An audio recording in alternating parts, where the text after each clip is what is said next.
Hello guys, I'm Kerry from Kerry Tries It, and in this video I'm watching new evidence behind the bizarre Roswell UFO mystery. Play. Excuse me just a moment. That's do you want a drink or something? No, I just wish this whole thing would go away. It doesn't go away.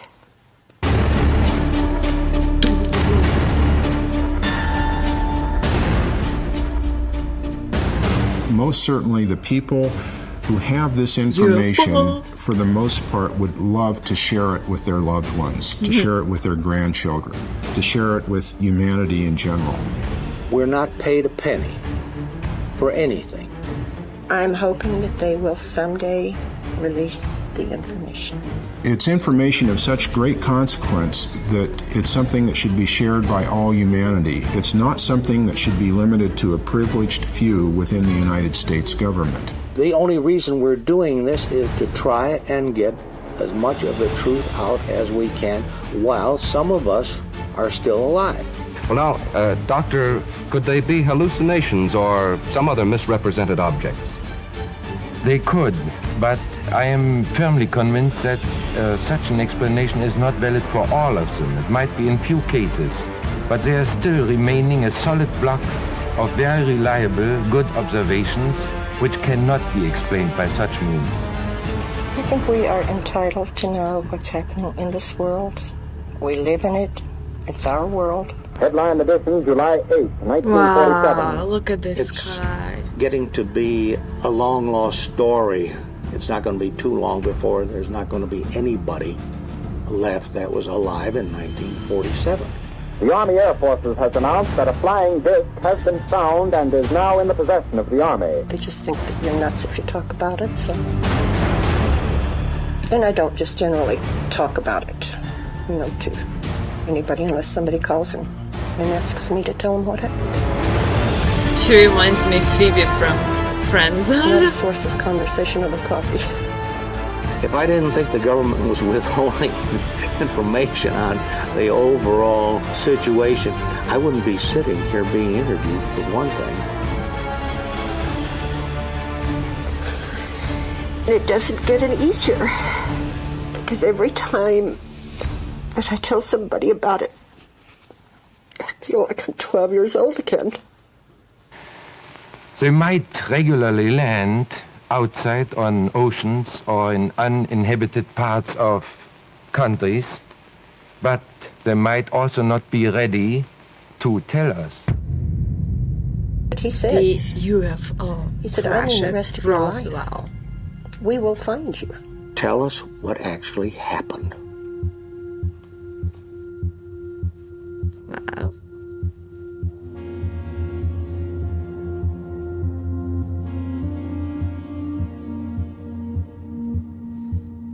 Wow. Well, finally got back home. Well, how was your trip to Roswell, Mr. Cole? Rough. Oh, man, tiring. I'm happy to be back home, I guarantee you. Yeah. It's quite an ordeal. Spent all day looking for that ranch where we found the stuff. We finally located, but it's too late to take pictures, so we had to drive all the way back into Roswell. I tell you, I enjoyed going out there, but it's too hard on me. I'm getting too old for that kind of stuff. Well, you keep saying that, but... Yeah, but I got to the point where I couldn't even walk. I mean, it's tiring. We had trouble finding the place to begin with. Yeah. We searched the whole day for the place.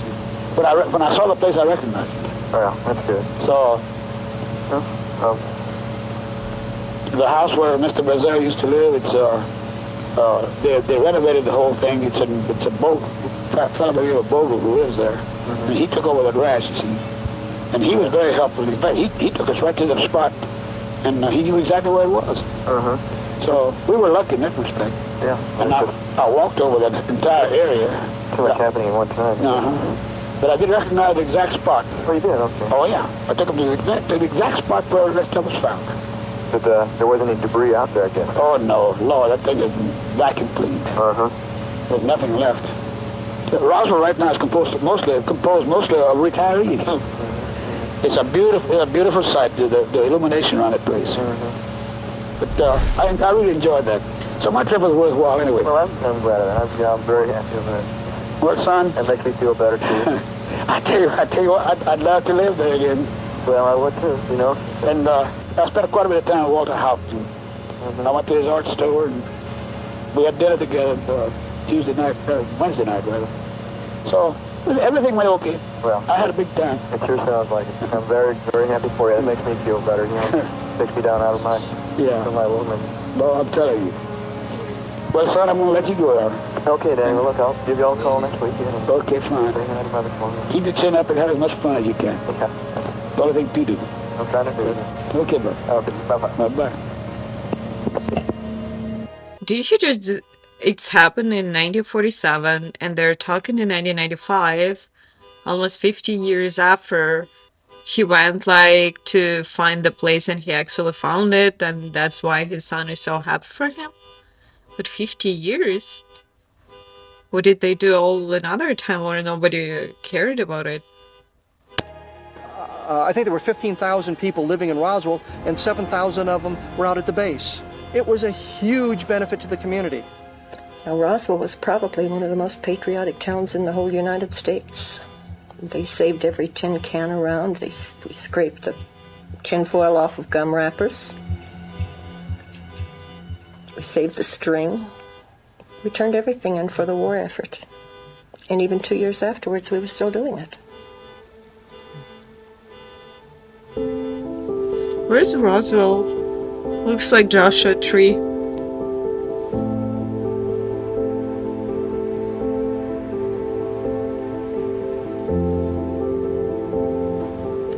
The sequence of events, as I've been able to establish them in my mind, is you've got radar sightings taking place early in July, 1st, 2nd, 3rd of July. You've got people watching this thing with great interest. I mean, here we are over the site where the atomic bomb was detonated in 1945. Atomic research still continues, the 509th Bomb Group, and rockets being launched from Alamogordo. So it's an area of high interest, especially to a space traveling race. Friday, July 4th, the object disappears from the scopes. There's reason to suspect it's down. The next morning, we've got an archaeology team out there. We also have a man and a woman. This story now begins like every science fiction movie you've ever seen. I've got a couple out in the desert. Wow, did you She's see married, that? He's not. They're not supposed to be there. The thing roars overhead and slams into the ground. They look at it the night before, but they're so drunk, they don't do anything about it. The next morning, they sneak back to see what's going on. About the time the archaeology team shows up, the archaeologists send someone back to call the sheriff. Sheriff alerts the 509th Bomb Group. We've got trucks coming in on the morning of July 5th, a military cordon going up around the area here close to Roswell. And this is what's critical. Roswell. Why do you put up guards on the roads right off Highway 285 just north of town if all you've got is the debris field some 75 miles northwest? You don't need to do that. If the craft impacts much closer to Roswell, then the guards make perfect sense. You want to keep people out of the area. The team picks up the bodies at that location. They're brought back to Hangar 84. They debris died? is brought back to this area. It's transported out on the night of July 5th. The next day, they're sitting around congratulating themselves. Aren't we bright? We got this thing contained. Nobody knows what's happened. Mac Brazel shows up at the sheriff's office with a box full of the debris. Clearly, this is something else. So when Kevin came to you, did you then come to your family after that? Not for about 2 years. Not for about 2 years. The first 2 years that Kevin called me, I wouldn't talk to him. And then finally he told me, he said, we've been to a meeting and we know the firemen were out there. We know that your dad was on the crew that went out there. We think you must know something. Will you come and talk to us? Really, Phoebe? So I agreed to come and talk to him, and they were staying here at the Roswell Inn then. I was making a trip to Portales to see my daughter, and stopped to see them on my way back. And we had a conversation about, yes, I knew that there had been a craft that had crashed, but we didn't go into details on it. And Kevin was talking about the Corona site. And after our conversation, I told him we're not talking about the same thing. Apparently, what you have heard, it does not match what I know about, because the location is wrong.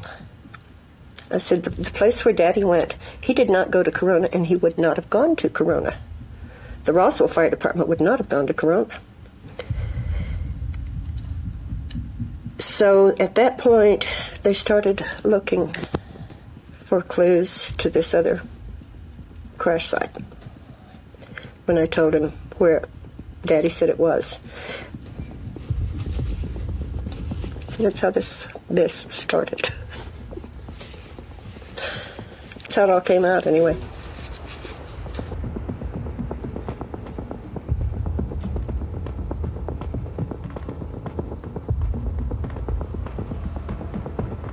So I didn't get. Did My they name is die? Frankie Why Rowe, she's crying? R-O-W-E. Because she lost it, probably. I know you've probably told this story a million times, but if you could tell it as fresh as possible for our audience, that would be great. Just tell me what happened when your dad came home that day. The very first time that I heard about this at all. Okay. Daddy came home from work. They worked shifts of a type that they would be on duty maybe 24 hours or 36 hours and then off 8 or 12, like that. So we hadn't seen him for a time. And he got home that evening, and he came in so excited. And I was in the kitchen with Mother.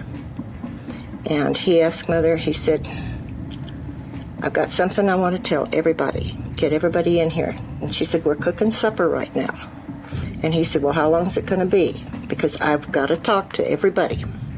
And it was just my mother and myself and the 3 younger kids at home, and my other sister was working. So we hurried and we got it on the table and called the kids in. And he started telling us that they had gone on a call of what they thought was going to be a plane crash north of Roswell. And he said they got called out to Blackwater Draw.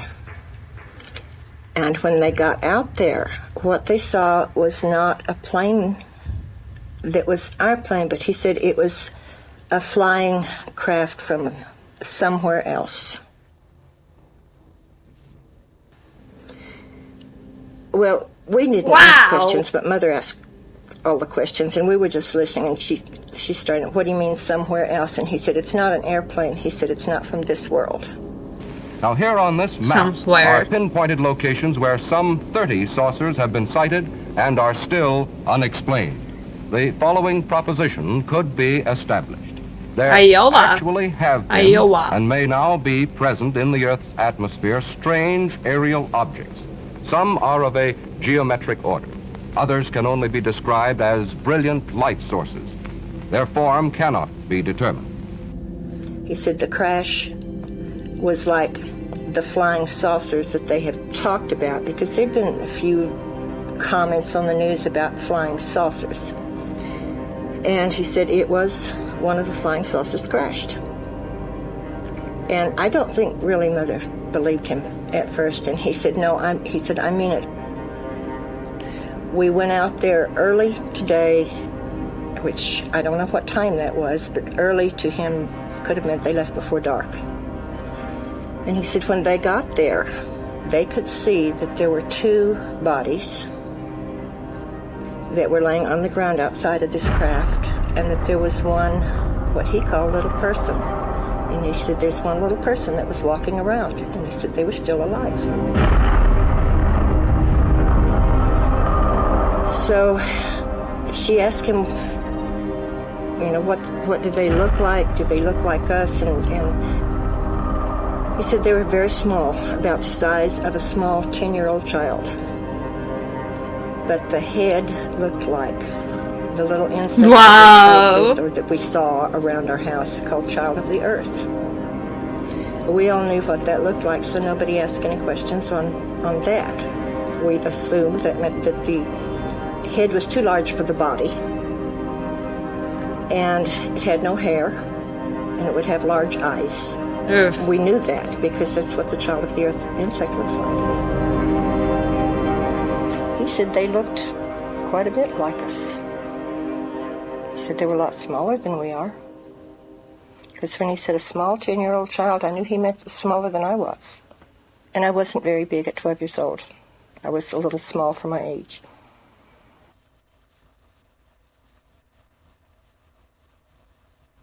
Yay! And he said that the other two were dead and that this one that was alive was very sad. But he emphasized and he kept saying, there's no need for us to be afraid. They're not here to hurt us. And he said, we couldn't help them. And he was more upset over the fact that they couldn't help this little person. And that's something he really felt badly, that he couldn't help this one that was alive. He just said, you could feel the hurt from this little person that was so saddened by the death of the others with him. And apparently they hadn't been there but just a few minutes, and he said the military came up and they made them leave. And so... What? Military made little person leave? I thought he's gonna die because of air, like, because maybe they breathe another air or something. But, I mean, that's so fascinating. Let's continue it. They went back to the fire station, and he said there had not been a grass fire, which would have been their purpose for going. And they thought there could have been if it had been a normal plane crash. I don't think Mother really wanted to believe it at first. And he talked about how could we be so smug to think that we were the only ones that God could create. If he could create this earth, he could create a lot of others too. So that was just a conversation over dinner that night. And then there wasn't too much said about it for the next couple of days. Then I was at the fire station one afternoon because I'd gotten sick. I had to see the doctor, and we only had one vehicle. So I went back to work with Daddy. He came home at noon and picked me up on his lunch. And I had gone to the doctor and was sitting in the kitchen part of the fire station, and I was eating a glass of ice chips. And a state policeman came in, and he yelled at Daddy. He said, "Hey, Dan, come what over is here." it? He said, "Get all the guys. I want to show you guys something." The state policeman reached into his pocket, and he said, "I don't think you guys got to see anything like this the other day." And he pulled his hand out of his pocket, and it was closed up. He opened his hand over the table and dropped a piece of material that when it hit the table, it was all wadded up when it left his hand, and when it hit the table, it spread out like it was water. And they were asking him, how'd you get by with this? And he said, well, he had helped with some of the pickup of debris, and he had managed to sneak that one piece in his pocket. He said, I don't know how long I'll get to keep this before I get caught. Because he said, everybody they catch, they're taking away whatever they've got. Last count, I had spoken to around 4 dozen people who handled various aspects of the debris. The most dramatic is the foil-like material that you could wad up in a ball and let it go and it would unfold itself. A lot of people reported that. What kind of material did we have in 1947 that had those properties? There were things like foil backed with cloth that when you wad it up, it would tend to unfold itself somewhat, but there were always the signs of creases. And some of the people were very specific. There was no sign of a crease or a fold in this thing when it was let down. After a while, they tried to burn it. Almost all of them carried the old-fashioned lighters. They tried to burn it, and they couldn't burn it. it wouldn't catch on fire, and they took out their pocket knives and they tried to cut it, and they couldn't cut it. So they got into a discussion as to how Wow. force it must have been to tear this piece of material. And they talked about, whether it came from the inside of the ship or the outside or what, and of course nobody knew where it came from. And while they were talking, I guess they all had their chance to play with it for a while, and it was laying on the table, so I reached over and picked it up. And I played for it probably about 5 minutes. And I tried everything they had done with the wadding it up. When you would wad it up in your hand, you couldn't feel it in your hand. You couldn't feel you had anything there. And it would go to a size that was so small that you'd have to look to see if it was still in your hand. And then when you drop it, it spread out all over the table. It made no noise, no sound of any kind. It was just like it was nothing. Said that it didn't like have cameras. meshing air together. So it wasn't aluminum foil? Oh, absolutely not. No, we had scraped aluminum foil off of everything for the war effort. No, I knew aluminum foil. No, this definitely wasn't. I didn't realize the significance of it at the time. No, I just knew it was different than anything I'd ever seen before. So I forgot all about it after that. What? I was just gonna say, probably after that, she would never forget it, and she would want to work with UFO stuff until end of the life, because it's the most fascinating thing. And she said I just forgot about it.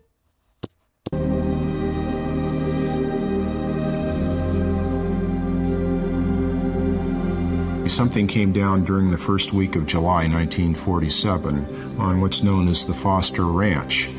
A man named Mac Brazel was the foreman of that ranch, and he was out checking his sheep. He found all this strange debris. He brought it by his neighbors the next day. They suggested he go into the sheriff with it. He went into Roswell, which was a big journey. This was about 70 miles northwest of Roswell. The sheriff, George Wilcox, called the local air base, Roswell Army Airfield. 2 officers were dispatched, Jesse Marcel Sr. and Sheraton Cabot, the CIC officer. Mac Brazel shows him the debris field. Clearly it's just metallic debris. Question I posed to a number of people, why didn't they react differently? And the answer's always been, because they knew there was only one. They knew there was a single craft. They knew there was a single crash. They had it all contained. They took a calculated risk. Mac Brazel found some of the same stuff, but they knew it wasn't a craft itself. They knew it was just debris. They loaded pieces of debris into the Jeep. By the time he got back to the vicinity of the airbase, it was close to midnight. He stopped by his house to show his wife and 11-year-old son, Jesse Jr., this unusual debris. Well, Jesse Jr. now is an MD. He's a colonel in the Montana Air National Guard. He's a helicopter pilot. I understand he flew choppers in Vietnam. Very stable individual. The type of person that is seeking no notoriety. Interesting.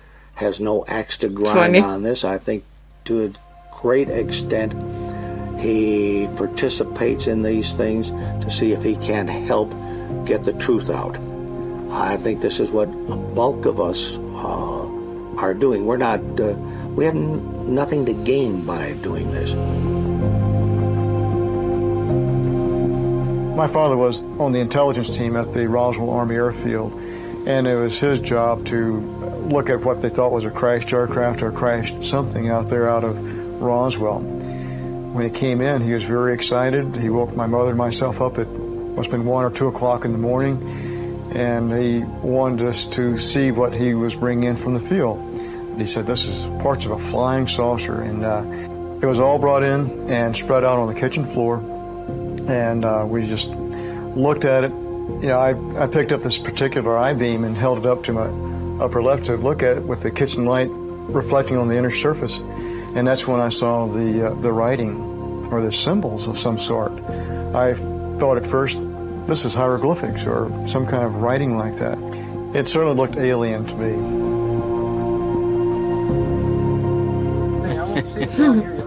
Okay, well, yeah, just tell me what to do. It's Roswell, I don't New know Mexico. how much of me you've got in the picture or anything. This was developed with the help of Jesse Marcel Jr. and Kent Jeffrey. This is a replica of what was picked up off of the desert by Major Jesse Marcel back in 1947. The one I saw was probably greatest 3/8 of an inch in cross-sectional diameter, 12 to 18 inches long. Actually, the material that I saw almost resembled something that could have been blown out through the side of the craft, like there was an in-flight explosion just spreading debris or blowing debris out of the side.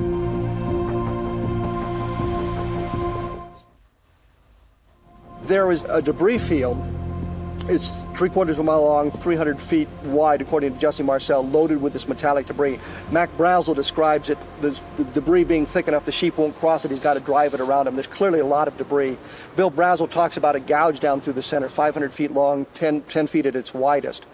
We don't pretend to understand the mechanism of the shedding of this massive amount of debris in one area and the craft impacting much closer to Roswell. It's a much smaller craft, 15 to 20 feet wide, maybe 25 feet long, more or less intact. There seems to be some sort of damage to it, and there was some debris scattered on the impact site itself. But I don't begin to understand the mechanism for the shedding of that much debris in one area and the craft being more or less intact in the other area, unless there's some kind of an outer shell that it shed, or this was some kind of an escape capsule and the entire craft disintegrated, and this is how they attempted to get out. We just do not understand that, and we have to speculate about it. Something crashed into the desert outside Roswell in 1947, and the ham-fisted fashion in which the U.S. Air Force handled the incident convinced a great many people that it was a flying saucer, and that at least one alien creature was recovered from the crash site. It is precisely the mixture of religion, science, superstition, and folklore, intelligence, and ignorance that has produced among Americans an entire subculture of belief in extraterrestrial life. It has gotten old. Like anything else, it has become a job, a task, no longer an exciting experience.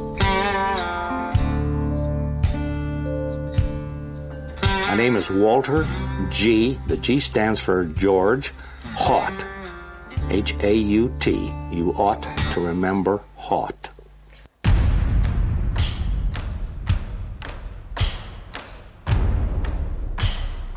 I'm not the only one. There are other people that have been involved in this that are in the same position.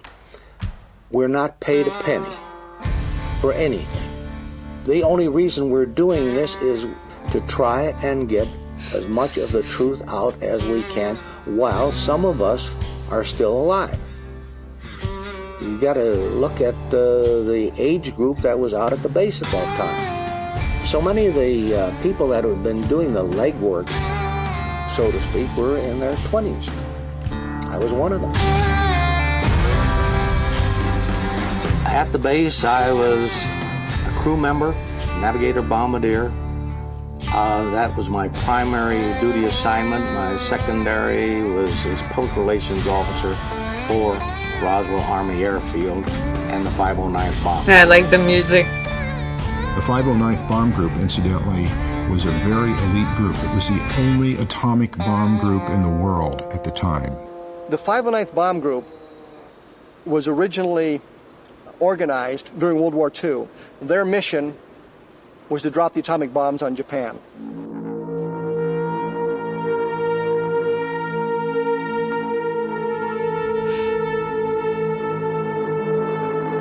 We also dropped the bomb on Bikini. The organization was pretty much of a tight-lipped organization. By the time you get to Roswell in 1947, it's the only atomic strike force in the world. They're training people to begin other atomic bombing groups in the Air Force. If you became the commander of the 509th Bomb Group, you inevitably were promoted out of the job and became a general. It was the premier group in the Air Force in 1947. Today's edition presents a roundup of the latest developments in the finding of a flying disc. I was called to headquarters, was given copies of a press release which stated in essence that we had in our possession a flying disc. The Army may be getting to the bottom of all this talk about the so-called flying saucer. As a matter of fact, the 509th Atomic Bomb Group headquarters at Roswell, New Mexico, reports that it has received one of the discs which landed on a ranch outside Roswell. From what we know, it was shown to William Blanchard in the morning. About 12 o'clock at noon, a press release was issued by Blanchard. My father is a 30-year retired Air Force colonel, a World War II fighter ace, and he knew and worked with William Blanchard in the early 1960s. And according to my father, Blanchard was no fool. Blanchard was not the kind of man to put out a press release about something so dramatic as a crashed UFO without being absolutely It's like mixed certain he was between correct. UFO and In other words, if war? Blanchard said there was a crashed disc, there was a crashed disc. Colonel William Blanchard of the Roswell Air Base refuses to give details of what the flying disc looks like. The media here was localized media. You had a radio station of 250 watts. If you were outside of town, you basically didn't get it. You had a second radio station of equal size. You had 2 newspapers. You could control the media very carefully. It strikes me as odd in today's environment to hear a radio station owner tell me that the FCC would call and say, if you broadcast a story, you will lose your license. And they don't tell the FCC to go play with themselves and broadcast the story anyway.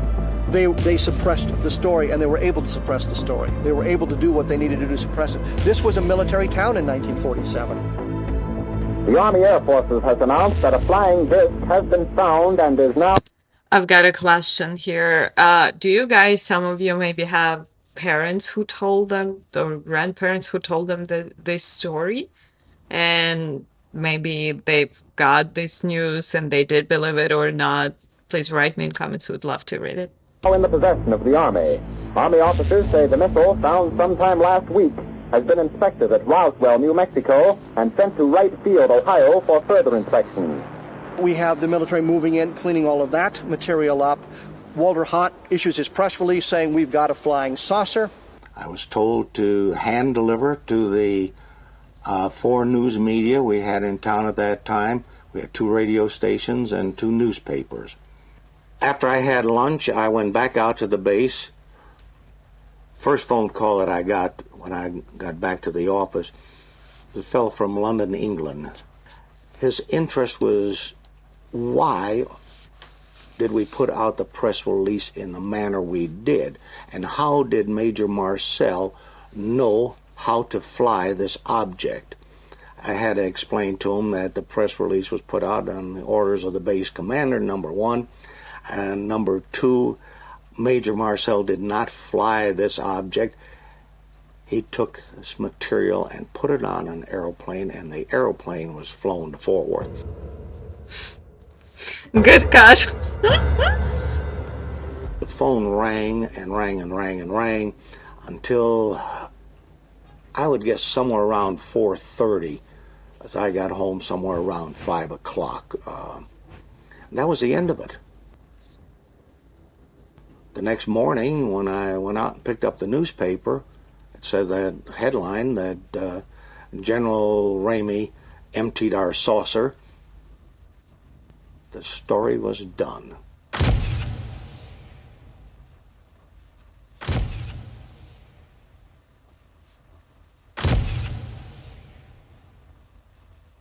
Ramey says that so far as can be determined, no one saw the object in the air, and he describes it as being made of some sort of tinfoil. That was aluminum foil, or a foil of some kind. It is not the material, just so that the material that he brought into Ramey's office is not what he was photographed with. That was more of the cover-up. I believe he said, I didn't want to be a liar about this, but But I was told, this is what They you're going to do. changed it? When the general tells you, you did it. Simple. Jesse Marcel, in fact, told a number of people that it was a weather balloon. When he was shown the picture in the book, he said, that's not the stuff I brought home. You know, when he came back from Carswell, after flying the debris, he did tell me not to talk about this, told my mother not to talk about this. This is a non-event. Play like it never happened. Don't even talk about this with your friends, which I didn't. And years later, he confided that he was actually part of the cover-up because he went along with the Air Force explanation, even though he knew full well that was not true. What do you think about the weather balloon story? I think it's been a lie from the beginning. But they have to cover up some way. It was no weather balloon. My dad would not have gotten excited over a weather balloon. He was not easily excitable. And this is the most thrilled I'd ever seen him in my life. He thought that was the most fantastic thing in the world. Roswell was a brainwashed town. When the government said it was not a flying saucer, there were no space people here, it was a weather balloon, the people in Roswell said, okay, it's a weather balloon. Roswell seems to be the first event like this because they were simply not prepared. So we've got a lot of interest in this area. The lid is slowly being shut down. And it's absolutely brilliant what they did. They announced they have a flying saucer, but they've already captured it. They've already got it. There's nothing to see, so nobody goes out looking for the thing. Then they shift everything to Fort Worth. Russian sent No, those guys made a mistake. It was just a weather balloon. The press can't find Jesse Marcel because he's in Fort Worth and he's been silenced. They can't find Mac Brazel because he's held at the guest house here at the base. All the people they can find, General Ramey. General Ramey is saying it's a weather balloon. Colonel Blanchard suddenly goes on leave on Tuesday. So you can't get a hold of anybody. Blanchard's gone, Marcel's gone, the rancher's gone. All you can get are official spokesmen saying, yeah, it's a weather balloon. Press has got nowhere to go. The story dies at that point. Nothing to go on. And everybody forgets about it until Jesse Marcel says, I picked up pieces of a flying saucer. So other than those people that had any immediate access to the material and handled it or saw it, the story was over. We had made a mistake. Fear will do a lot of things. And that was fear. In 1947, it was much easier to intimidate a child than it is in today's world. We were not exposed to things like TV, and we didn't have a TV in 1947. And it was just, we were a very patriotic town. If we were told you don't do something for government safety, the safety of your country, we didn't do it.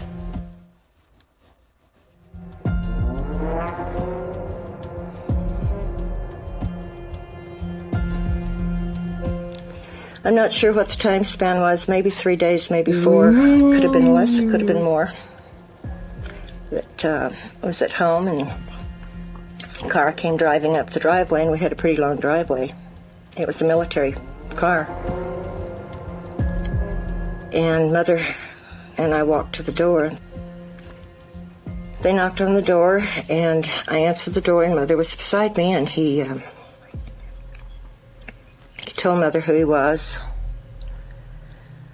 and that he wanted to talk to the girl that had been down at the fire station. And so she told him it was me. So he came in. And we started to sit down in the living room, and he said, no, I want you. Go in there in the dining room. You could see the dining room from the living room there. He told Mother to sit at the end of the table, and he told me to sit at the side.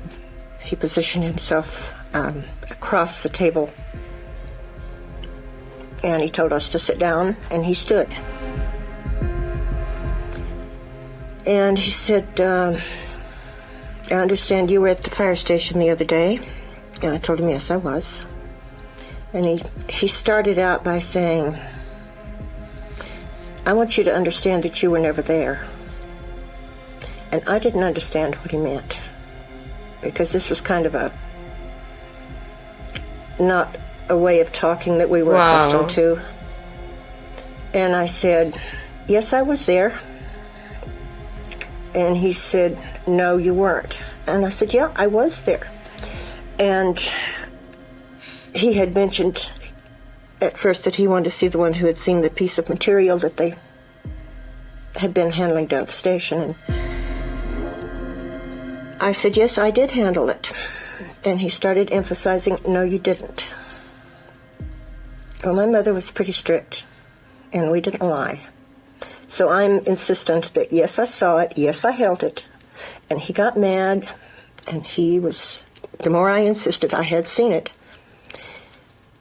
he didn't just come out and say, this is not something you're going to be allowed to talk about. He was trying to get it through my head that I never saw it. And he got louder, and he had one of those, looks like a small baseball bat that hooks on the side of your belt, and he took that out, and he's holding it, and he starts beating his hand. Every time he said something, he would hit that on his hand. And he would say, I want you to understand, you were never there. You did not see anything. You did not hear a conversation. And he said, if you can't understand this, there are things that we can do. He asked Mother, he said, can she keep a secret? And Mother said, yes. She said, just tell her what you want her to do. And he said, well, first of all, you've got to understand that if you ever talk about this the rest of your life, he said, there are things that we can do, and we'll do them now. We can take all of you kids. And you're talking! Either to Orchard Park or to Artesia. Orchard Park was the German POW camp during World War II, and Artesia was the Japanese POW camp. And he said, but we don't have to do that. We don't even have to let you live. He said, we'd put you in one, we'd put your parents in the other one, but we don't have to do that. He said, we can take you out here in the middle of this desert. He said, no one will ever find your bodies, ever. No one will ever know what happened to you.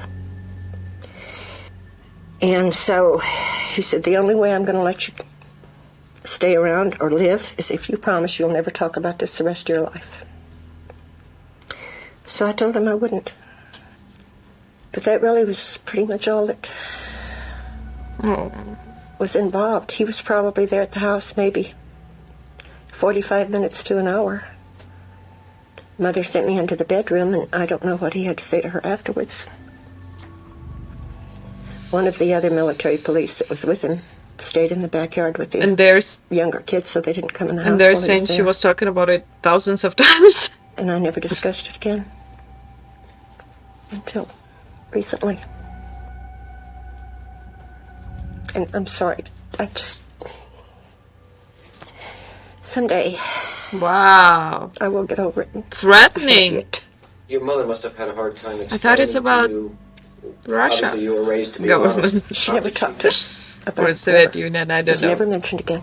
So I didn't think that it's here. From the time I went to the bedroom... I mean, no, not Russia or Soviet Union. Lots of countries, but not here. Yes, lots of countries, but not here. That's what I thought. What about your father? I never talked to him about it either. I'm sure they must have talked to him down at the station. You must have gotten a good talking to. I imagine he did. Excuse me just a moment. That's okay. That's okay. Do you want a drink or something? No, I just wish this whole thing would go away. It doesn't go away.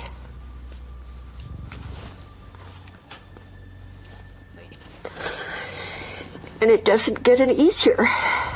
Because every time that I tell somebody about it, I feel like I'm 12 years old again. I can see the guy standing there with his sunglasses on, and he never took his hat off, and he never took his sunglasses off, beating his hand with that stick and threatening us. And at the time he did it, it was okay. That's crazy. They Because threatened we'd the been through the little war, kid. we understood. And I didn't realize it was intimidation. I had no idea what it was until probably the last 5 years, actually. Because I never talked about it again. I never mentioned it to anybody. When this all came out and my kids found out about it, they were really upset with me. Why? Because I never told them about it. I have a husband who was very upset with me about it, too, because I never told him about it. And what was it that made you finally talk? Kevin Randall. If we had Frankie Rowe's story stand alone, I would be bothered by it. A 12-year-old girl I was scared. who meets with military officers can certainly misconstrue what they're trying to tell her, especially the way that they arrived at her house. We know the event took place because her sister corroborates it. Her sister corroborates her father's involvement. We have affidavits on that. So, yeah, I believe Frankie Rowe's story. I think that they did visit her, and they did suggest the things she says they suggest. And I believe that because we know that others were intimidated in similar fashions. We have the military people telling us they were sworn to secrecy. All of this going on around it. So Frankie Rowe is not standalone. There's corroborative testimony that suggests somebody was putting pressure on people to silence them, and they used what means were necessary to keep those people silent. With the military people, it was merely the threat of imprisonment and going to jail because they understood that. With some of the civilians, they were told that if you ever talk about it, you will be killed. One of the people, I forgot, Sheriff Wilcox, his family was told the same thing, that if he talked about it, not only would he be killed, his wife would be killed, and his daughters would be killed. The whole family would be wiped out. That comes from Sheriff Wilcox's granddaughter, Barbara Duggar, who heard the story from her grandmother. So we have a wide range of testimonies from various individuals telling us of the pressures that were placed on them to keep them silent. And I think they used a technique that was best for that specific group of individuals.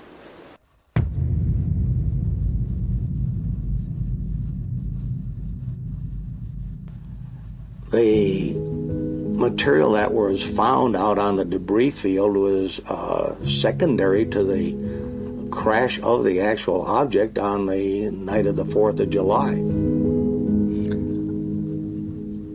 I have heard secondhand that there were alien bodies. My mother had a friend. I told you she and I never talked about it again.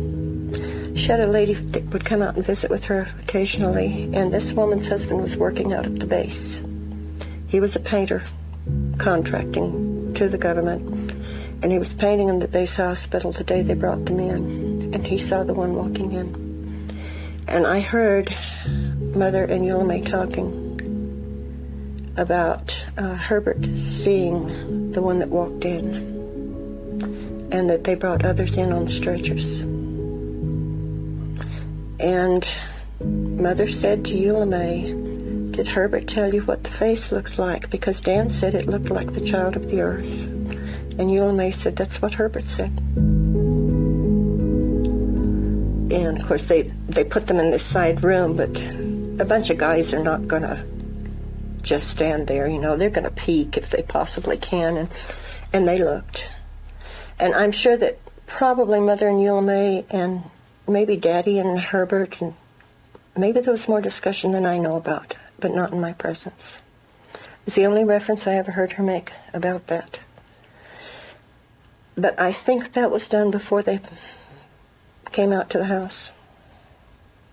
Because after they came out to the house, I never heard another comment.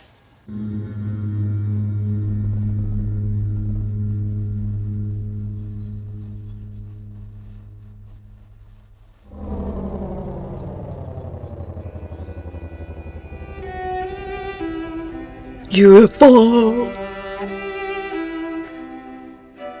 The U.S. Air Force is about to tell us what it says happened. We're going over to the Pentagon now, where Colonel John Haynes of the U.S. Air Force will tell us Good afternoon, what ladies and happened. gentlemen. For some bizarre reason, the Air Force which whenever you queried it about UFOs said, we have no interest in UFOs. If you feel threatened by them, contact the local law enforcement.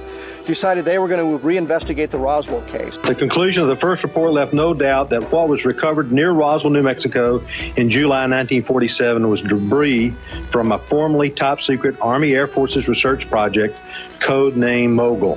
1947, they told us it was a balloon with a Ray-Win target attached to it. They then looked at their documentation and said, well, we told a little white lie in 1947. Instead of just being a normal meteorological balloon, it was part of the array train for what was then classified, the classified project, Project Mogul. Mogul was an attempt to acoustically detect Soviet nuclear blast and ballistic missile launches. The Air Force said that explains it. It's a highly classified project. The people at Roswell wouldn't have recognized the balloon. Wow. That's why it was covered up. We didn't want This people to thing get is back to hard Project Mogul. to hide. People Where this anyway falls will down see it. is they have no documentation to prove what was picked up at Roswell was a Project Mogul balloon. The people at Roswell, Jesse Marcel, for example, the air intelligence Classified. officer, was part of Operations Crossroads, and we're told that the Ray-Win targets and the meteorological balloons were used as part of the atomic testing, so he should have been familiar with the balloons. So you've got a situation where they're saying these guys with their fingers on the triggers, if you will, can't identify a balloon and are so hysterically possessed that they claim it's a flying saucer. They didn't review the tapes of Louis Rickett, the counterintelligence NCOIC at the base, who saw the debris and commented on it. They didn't review the tapes of Major Edwin Easley, who told me that he couldn't talk about it because it was still classified 47 years later. Told me a number of times in our first conversation, I can't talk about it. I was sworn to secrecy. They didn't even talk to Brigadier General Arthur Exon, who reported that he flew over the two distinct sites, and reports the gouge. A balloon will not leave a gouge. So they didn't talk to the people I would think were key people. Instead, they talked to the people that are going to lead them directly to the Project Mogul explanation and let it go at that. They say this was a top-secret project, implying there was special equipment. It's a neoprene balloon and Ray-Win targets. Ray-Win targets had been used for 20 years. At first, they were used because they reflected the sun and they could track them visually much easier. Now they were adapted to radar use. Irving Newton said that he launched literally hundreds of them during the invasion of Okinawa. There's nothing special about these balloons, nothing at all. And by placing it with Project Mogul, we're implying that there was something unusual about these balloons, that there was something that would keep these people from identifying, but there wasn't. This is in reference to Charles Moore, who was the project engineer on Mogul. With respect to the neoprene rubber used on those meteorological balloons, and they were standard meteorological balloons, the idea that the Mogul array was something special or out of the ordinary is an illusion. But Moore explained to me the type of rubber, how thin it was. He actually compared it to a giant condom. He said it was very thin, and that's what it looked like. And my response to that was, well, if that's the type of material that this resembled, it certainly isn't anything that would have fooled any members of the United States Armed Forces. Therefore, this was not a Mogul balloon.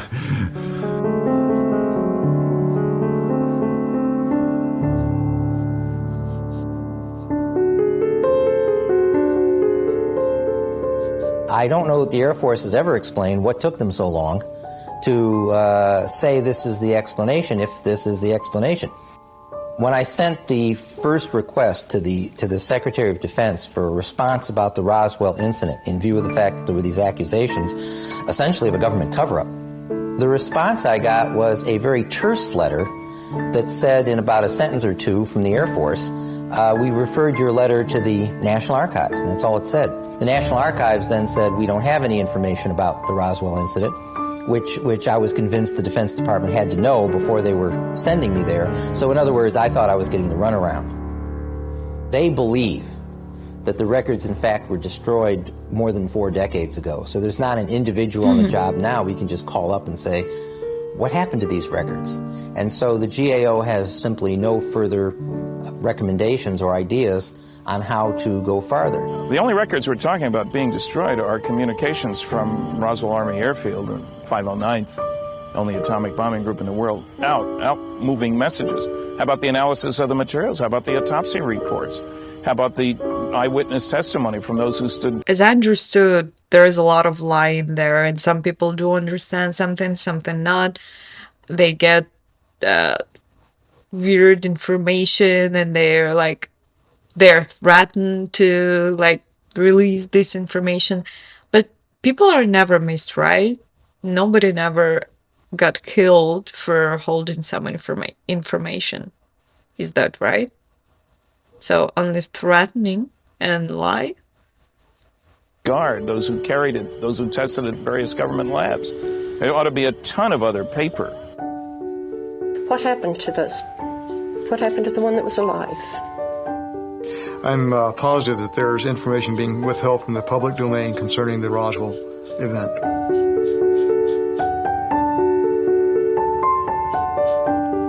There are a lot of things that our government hides. And it isn't right. They shouldn't. They especially shouldn't do it to a town like Roswell that was so supportive of every single thing that they did. The story is going to end one of these days because there's nobody going to be able to refute it or say anything about it.